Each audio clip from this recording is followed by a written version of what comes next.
Hello friends, bye bodo Info official YouTube channel the big update सफैदों बेनो जाबाय PM किसान एबा जाय नोंथांमोना आबादारि राङारि अनसुंथाइ मोनो दा बिग आपडेट सफैबाय बेनो जाबाय OTP गैयालासिनो नोंथांमोना मोननो हासिगोन रांखौ बेनो जाबाय मोखां देखायनाय लोगो लोगोनो PM किसाननि जेसेबांनो पेन्डिं जादों एबा नोंथांमोना फैबाय थानाय किस्ति बेखौ मोननो थांगासिनो दङ दा 19 किस्ति रां सोनाय डेट फैबाय जों बेखौ मिन्थिखादों दा बेखाय अफिशियेल जोङो नटिसखौ नायगोन माबादि फैमारदों मोखां देखायबायनो मोनमारगोन नामा स' बेखौ जोङो नायगोन जाय नोंथांमोना चेनेलाव गोदान साबस्क्राइब खालामना ला नैबे चेनेलाव नोंथांमोना जेब्लायबो सरकारि राङारि अनसुंथाइनि सायाव भिडिअ मोनबाय थानो हागोन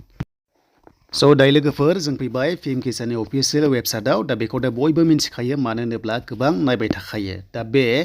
फैनाय लोगो लोगो नोंथांमोननि 19 किस्ति सोनाय डेटआ जाबाय 24 फेब्रुवारियाव नोंथांमोननो एकाउन्टआव सोना हरसिगोन बेनो जाबाय मोनबाय थाग्राफ्राबो मोनगोन आरो जायफ्रा गोदान एक्सेप्ट जादोंबानो नोंथांमोना मोनगोन आरो स' बेखौ जों मिन्थिबाय दा बेखौ मोननोनो नोंथांमोना KYC नांथारदोंबा नोंथांमोना KYC साक्सेस खालामनांगोन बेखायनो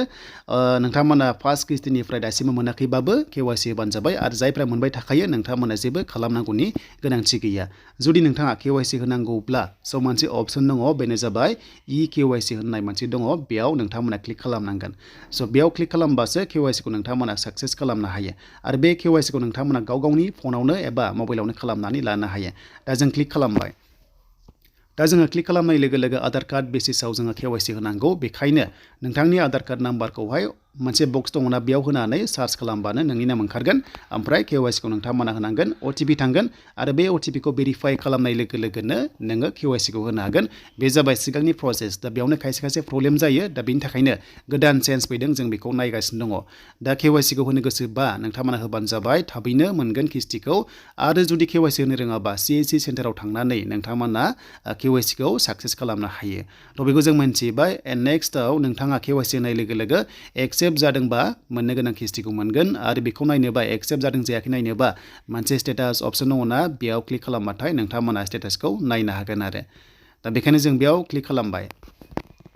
दा जोङो क्लिक खालामनाय लोगो लोगो नोंथांमोना जि PM किसाननि गाव गावनि मोनसे ID थायोना स' बे ID खौ नोंथांमोना बे अपसन दङ बे बक्सआव नोंथांमोना होनानै बे केपचा कड दङ बे केपचा कडखौ बक्सआव होबावनानै गेट OTP होदो आरो जाय मबाइल नाम्बारा लिंक दङ बेयाव OTP थांगोन आरो बे OTP खौ होनाय लोगो लोगोनो नोंथांमोना गाव गावनि ID जोंहाय मा जादों जायाखै बेखौ नायनो हागोन जुदि ID गैयाबा बेयाव क्लिक खालाम स' बेयाव क्लिक खालामनानै ID नांगौबा नोंथांमोना आधार कार्ड नाम्बारा जि दंमोन ना बेखौ सिलेक्ट खालामबावनानै दानिया आधार कार्ड नाम्बार दङना बक्सआव होबावदो बे केपचा कडखौ होनानै गेट डाटायाव लांनाय लोगो लोगो नोंनाव OTP थांगोन मबाइल नाम्बाराव आरो बे OTP खौ होनाय लोगो लोगो ID खौ मोनगोन आरो बे जाबाय नोंथांमोननि प्रसेसआ अल मडेल दानिया गोदान मडेला मा फैमारदों जों बेखौ नायनोसै जाहाथे गोबां प्रब्लेम्स मोनोना OTP थाङै जायो दा बेखायनो गोदान अपसन फैदों PM किसाननिफ्राय दा बेखौनो नोंथांमोनजों दायो लाना फैदों जाहाथे नोंथांमोना बयबो क्लियार जायो